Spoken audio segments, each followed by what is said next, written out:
The killer ధారావాహిక 8వ భాగం. రచన తాతా మోహనకృష్ణ. కథాపఠనం మలవరపు సీతారాం కుమార్. జరిగిన కథ: కాంతం అండ్ సుబ్బారావులది చాలా అన్యోన్యమైన జంట. వాళ్ల పిల్లలు అంకిత, ఆనంద్. వరస హత్యల గురించి పోలీస్ స్టేషన్లో మీటింగ్ జరుగుతుంది. మీటింగ్లో ఇన్స్పెక్టర్ రామ్ హత్యల గురించి చెబుతాడు. మర్నాడు ఇంకో అమ్మాయిని బెంగళూరులో హత్య చేస్తారు. ఇన్వెస్టిగేషన్ కోసం వెళ్తున్న రామ్ను ఒక ముసుగు మనిషి షూట్ చేయడానికి చూస్తాడు. నాయక్ ఇంటికి వెళ్ళి అక్కడ అతని ఫోన్ నెంబర్ తీసుకుని కేరళలో ఉన్నారని తెలుసుకుని అతన్ని కలవడానికి కేరళ వెళ్తాడు రామ్. కేరళ చేరిన రామ్కు తన ప్రియురాలు రాణి తనతో ఉన్న ఆ రోజులు గుర్తుకు వస్తాయి. ట్రిప్కి బయలుదేరిన తల్లిదండ్రులతో సహా రాణి యాక్సిడెంట్కి గురై చనిపోతుంది. రాణి కోరుకున్నట్లే పోలీసు అవుతాడు రామ్. సుబ్బారావుకి జ్వరంగా ఉండడంతో కాలేజీకి ఒంటరిగా వెళ్ళిన అంకిత కిడ్నాప్ అవుతుంది. తన కూతురు తప్పిపోయిందని సుబ్బారావు పోలీస్ స్టేషన్లో కంప్లైంట్ ఇస్తాడు. నాయక్ని అతని ఫ్రెండ్ నందాని కలుస్తాడు రామ్. నంద ఇద్దరి గతం రామ్కు చెబుతాడు. నంద లత అనే అమ్మాయిని పెళ్లి చేసుకోవాలనుకుంటాడు. లత తనకు ఉద్యోగంలో చేరాలనే కోరిక ఉన్నట్లు చెబుతుంది. ఉద్యోగంలో చేరిన లతను లొంగదీసుకోవాలనుకుంటాడు నాయక్. లతతో కలిసి ఊరు వదిలి వెళ్ళిపోతాడు నంద. ఇక ది కిల్లర్ ధారావాహిక 8వ భాగం వినండి. అంకితను కిడ్నాప్ చేసినప్పటి నుంచి ఆ ఇంట్లో సందడి లేదు. తల్లి తండ్రి ఇద్దరూ తిండి కూడా సరిగ్గా తినట్లేదు. ఇదంతా చూసిన కొడుకు ఆనంద్ తన చెల్లెల్ని కిడ్నాప్ చేసింది తన మామయ్యే అని ఇంటికి వెళ్ళి మామయ్యను నిలదీశాడు. తనకు ఏమీ తెలియదని చెప్పాడతను. ఈలోపు టీవీలో ఇంకో బ్రేకింగ్ న్యూస్. ప్రముఖ బిజినెస్ పర్సన్ నాయక్ కుమార్తె కిడ్నాప్ అని, కోల్కతాలో ఉంటున్న తన కుమార్తెను ఎవరో కిడ్నాప్ చేశారని సీమా పోలీస్ స్టేషన్లో కంప్లైంట్ ఇచ్చింది. ఇన్స్పెక్టర్ రామ్ చాలా కన్ఫ్యూజన్లో ఉన్నాడు. అమ్మాయిలు కిడ్నాప్ అవుతూనే ఉన్నారు. నాయక్ కుమార్తె ఇప్పుడు కిడ్నాప్ అయింది. మరి చనిపోయిన అమ్మాయి నాయక్ కేర్ ఆఫ్ అడ్రస్ ఎందుకు ఇచ్చినట్లు? ఈ కేసు నేను ఒక్కడనే ఛేదించడానికి చూడడం వల్ల ఇంత టైం పడుతుందేమో.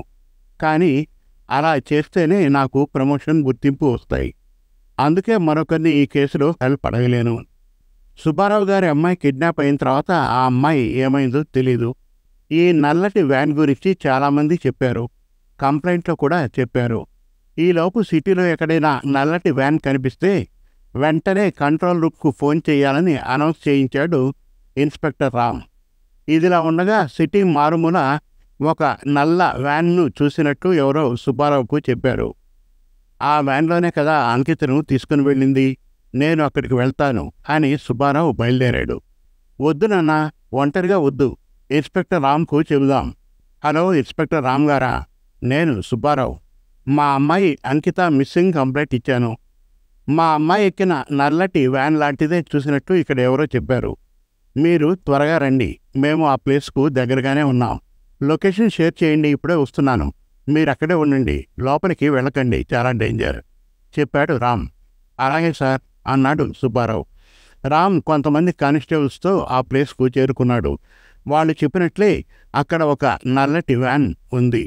దానిపై కనిపించకుండా గడ్డి కప్పి ఉంది. ఈ వ్యాన్ కలర్ చేంజ్ చేసుకునే విధంగా డిజైన్ చేశారు. నంబర్ ప్లేట్ కూడా ఒరిజినల్ కాదు. అందుకే దీన్ని ట్రాక్ చేయలేకపోయాం. సీసీ కెమెరాలో కనిపించలేదు అనుకుంటూ ఇన్స్పెక్టర్ రామ్ లోపలికి వెళ్ళడానికి ముందు కదిలాడు. చేతిలో పిస్టల్, వెనక ఇద్దరు కానిస్టేబుల్స్, ఆపై ఆనంద్, సుబ్బారావు కూడా వెనకే ఉన్నారు. లోపలికి వెళ్ళిన వాళ్ళకి అంకితను తాళ్లతో కట్టేసి నోటికి ప్లాస్టర్ వేసి ఉన్నట్లు చూశారు. చుట్టూ చూస్తే చాలా భయానకంగా ఉంది. అక్కడ మనుషులు ఉంటారని ఎవరూ ఊహించరు. అది ఒక పాడుబడ్డ ఇల్లు. లోపల చాలా భయంకరంగా ఉంది. ఇన్స్పెక్టర్ చుట్టూ చూసి ఎవరూ లేరని సైగ చేశాడు. అందరూ లోపలికి వచ్చారు. అంకితను చూసిన సుబ్బారావు ఆమె దగ్గరికి వెళ్ళబోయాడు. ఆమె స్పృహలో లేదు. ఈలోపు ఎవరో వస్తున్న శబ్దం వినిపించింది. అందరూ లోపల దాక్కుని చూస్తున్నారు. అటాక్ చేస్తే హంతకుడు తప్పించుకునే ప్రమాదం ఉందని అనుకున్నారు. అందుకే ఒక పక్కన ఉన్నారు. ఈలోపు ఆ ముసుగు మనిషి అక్కడికి వచ్చాడు. అందరూ ఊహించింది కరెక్టే. అతను వెనుక ఒక అమ్మాయిని తీసుకుని వచ్చాడు. ఆ అమ్మాయి వయస్సు కూడా అంకిత వయస్సే. నోటికి ప్లాస్టర్ వేసి చేతులు కట్టేసి తీసుకొని వచ్చాడు. ఆమె కూడా స్పృహలో లేదు. ఒక గోనె సంచిలో మోసుకొని వచ్చాడు. ఈలోపు పోలీసులు చుట్టూరా సర్కిల్ చేశారు. ఆ ముసుగు మనిషిని వెంటనే చేతులు కట్టేసి అక్కడ కూర్చోబెట్టారు. సుబ్బారావు తన కూతురి దగ్గరికి వెళ్ళి కట్లు విప్పదీసి ముఖంపై నీళ్లు చల్లాడు.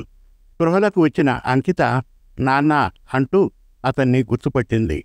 ఇన్స్పెక్టర్ రామ్ ఆ గోనె సంచిలో ఉన్న అమ్మాయిని విడిపించమని చెప్పాడు. మిగిలిన వారు ఆ అమ్మాయి నోటి మీది ప్లాస్టర్ తీసి కట్లు విప్పారు. అమ్మాయి ఇంకా స్పృహలోకి రాలేదు. ఎవడ్రా నువ్వు అని గట్టిగా 2 తగిలించాడు ఇన్స్పెక్టర్ రామ్. ఈనాడు మమ్మల్ని చాలా టార్చర్ పెట్టావు అన్నాడు. నా బ్యాడ్ లక్, నేను దొరికిపోయాను. నన్ను ఈ ఒక్కరోజు వదిలేస్తుడు. రేపు నేనే నీకు లొంగిపోతాను అన్నాడు ఆ వ్యక్తి. ఒక్కరోజులో ఏం చేస్తావు? ఇంకో హత్య చేస్తావేమో. ఎన్ని తిప్పలు పెట్టావురా అందరినీ. నిన్ను వదిలే ప్రసక్తే లేదురా. ఇక్కడే ఎన్కౌంటర్ చేయాలని ఉంది.